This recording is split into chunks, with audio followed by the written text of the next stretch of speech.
पिछले 24 घंटों से हमारी टेबल पर मैच के आंकड़े और एनालिटिक्स की पूरी एक स्टैक फैली हुई है।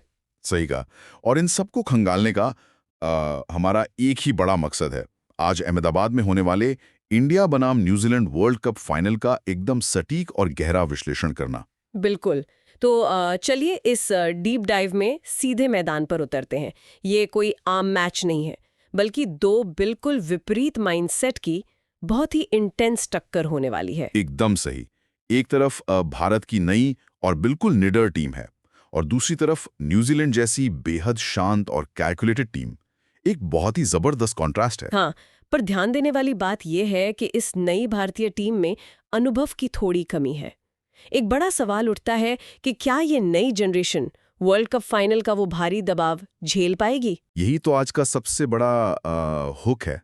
देखिए, टैलेंट अपनी जगह है, पर जब 1 लाख फैंस के सामने खेलना हो तो टेम्परामेंट टेस्ट होता है।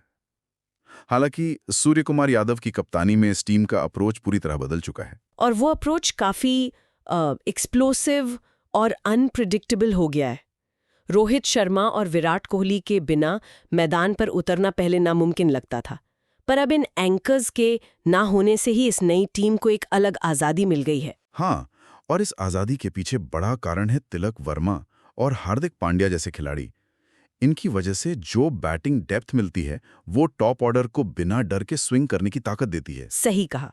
भारत का मजबूत बॉलिंग अटैक और होम कंडीशंस का फायदा भी उन्हें बाकी टीमों से एक कदम आगे रखता है। पर देखिए, हमारे पास जो रिपोर्ट्स हैं वो कुछ रेड फ्लैग्स भी दिखा रही हैं। बिल्कुल। एक बड़ा खतरा है अभिषेक शर्मा का खराब फॉर्म। पिछले 7 मैचेस में उन्होंने सिर्फ 89 रन बनाए हैं, T20 फॉर्मेट में, और वो भी एक ओपनर के तौर पर।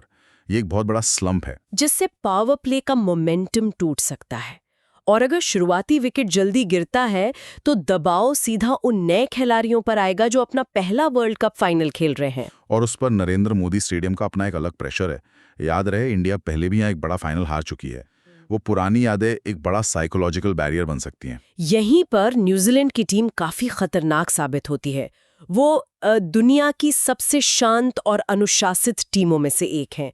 मिचेल सैंटनर की टैक्टिकल कैप्टनसी वाकई कमाल की है। एकदम। सैंटनर फील्ड पर कभी पैनिक नहीं करते, पर उनके ओपनर्स फिन एलन और टिम साइफर्ट एक अलग ही मिट्टी के बने हैं। ये दोनों पावर प्ले को पूरी तरह तबाह करने की काबिलियत रखते हैं। हाँ, और अगर ये दोनों जल्दी सेट हो गए तो पहले 6 ओवर्स में ही मैच निकाल लेंगे। और उसके बाद मिडिल ओवर्स में ग्लेन फिलिप्स और डेरिल मिचेल आते हैं। उनका गेम पर कंट्रोल बहुत जबरदस्त है। साथ ही उनका बॉलिंग अटैक, मैट हेनरी और लॉकी फर्गसन का कॉम्बिनेशन बहुत डेडली है। हेनरी की सटीक लाइन और फर्गसन की आग उगलती हुई तेज रफ्तार किसी भी बैटिंग लाइनअप को तोड़ सकती है। पर इन सब के बावजूद न्यूजीलैंड के भी अपने वीक पॉइंट्स हैं, जैसे उनकी मिडिल ऑर्डर पर निर्भरता। अगर एलन और सेफर्ड फेल होते हैं तो उनका स्कोरिंग रेट अचानक से बहुत गिर जाता है, खास करके ओवर्स 8 से 15 के बीच। और यहीं पर वरुण चक्रवर्ती और अक्षर पटेल का स्पिन का चक्रव्यूह अपना काम कर सकता है। ये उन्हें फंसाने का सबसे बेहतरीन मौका होगा। बिल्कुल। पर न्यूजीलैंड के लिए सबसे बड़ी चुनौती पिच या स्पिन नहीं, बल्कि वो 1 लाख भारतीय प्रशंसक होंगे। अहमदाबाद का क्राउड प्रेशर झेलना किसी भी विदेशी टीम के लिए एक डरावना सपना हो सकता है। सही बात है। तो आंकड़े क्या कहते हैं? अगर हम आज की विन प्रोबेबिलिटी देखें तो इंडिया 55% और न्यूजीलैंड 45% पर खड़ी है। मार्जिन बहुत ही छोटा है। होम ग्राउंड होने के बावजूद सिर्फ 10% का फासला।